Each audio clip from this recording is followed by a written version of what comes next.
What's up, Octavians? It's Friday, and I've noticed a lot of posts lately about people talking about burning their brownies or crumbling brownies or, pancakes and anything that you use the dash, which is, by the way, if you haven't picked this up, I'm on the end of week 2 right now, and it's been like a lifesaver for so many of the Optavia meals. So I use this thing probably once a day, if not twice sometimes, and I've noticed a lot of people talking about, oh man, I can't keep my meals from crumbling into a million pieces or toasting and burning them up and and everything else. So I am terrible, number one, at cooking. I am terrible at a lot of things in the kitchen, I will say. But I have yet to not have a good experience with my dash. So I was thinking I was going to make a little video and do step by step and see if maybe there's something in there that I'm doing that maybe you're not, that is helping me, and it could possibly help you. So here we go. All right, so today, For my second fueling, I'm doing the golden chocolate chip pancakes. Super yummy. So good. So good and tasty. So one thing I will say that's been my other item that's helped a lot with measuring is this nifty little tiny measuring cup, and it has, as you can see on the inside there, teaspoons on one side and number of ounces on the other, so that's come in handy quite a bit. So I'm gonna go ahead and take this out, and I really am not gonna do any hacking or whatever else that you would call it. I'm just gonna go by the directions on the back. What I like to do is kind of stay on the thicker side when I'm doing a mix, because it says add 3 tablespoons of cold water. I always do the cold water. I don't go over that, because what I do have a feeling is that when we see these brownies or these pancakes or whatever else you're using your dash with, and they're falling apart in pieces, it's because I think you're adding maybe a little bit too much water. So I keep it actually on the air on the side of less, liquid. And so it will come out quite thick, and we'll use a spatula that you'll see in a second to kind of add it up onto the dash and then close it down, and you'll see that it hopefully should come out pretty perfect. Alright, so I'm about to mix up the 3 tablespoons of water and the pancake mix, but what I went ahead and did just now is I went ahead and plugged in the dash to get it pre-warming, and I'm using right here HEB No Stick coconut oil cooking spray. So I'm going to get that nice and coated on the dash, top and bottom, and we'll close that back down because it is preheating. I'm going to go ahead and grab that cold water.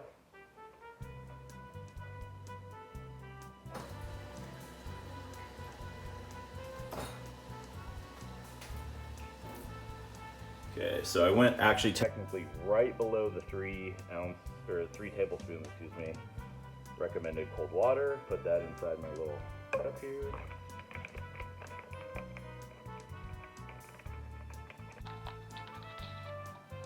Add the chocolate chip pancake mix.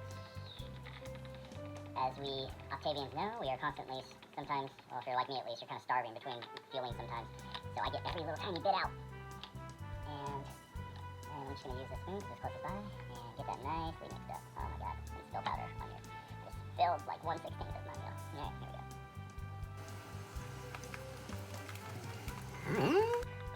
I don't know, if you're like me, sometimes you're even tempted to just like bite right into the dang thing before you even stick it on the dash, because it smells really good.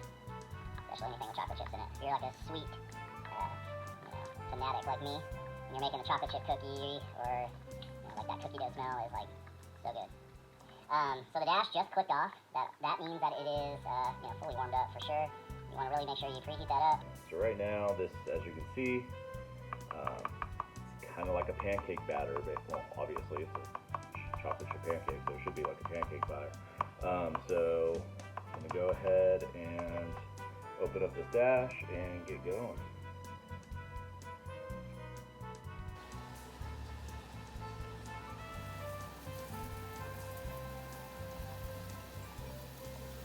And you know, I will say this, when I'm making the chocolate chip cookie or I'm making the brownie, it calls for 2 ounces of cold water, not 3.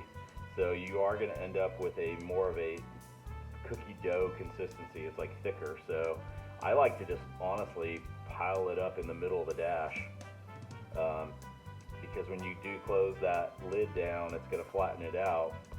And it's much better, in my opinion, to have it concentrated to the middle of the dash than it is to spread it all out, because it gives a little bit of a fluffier look at the final result.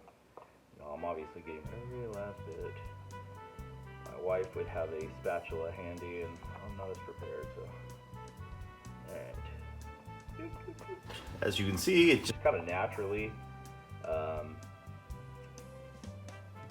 covered the whole bottom part of the dash here. And we are going to do nothing more than just simply close the dash.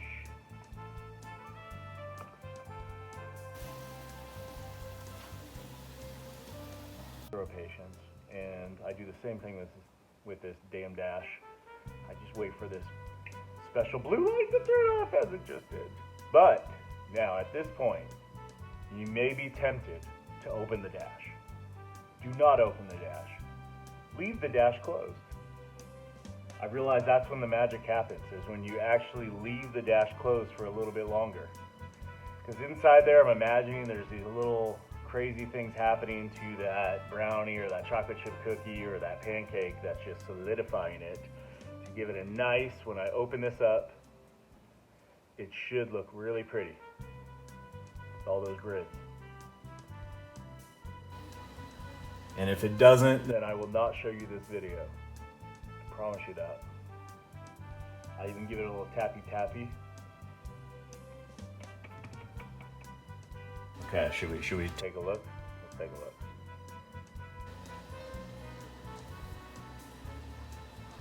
Oh.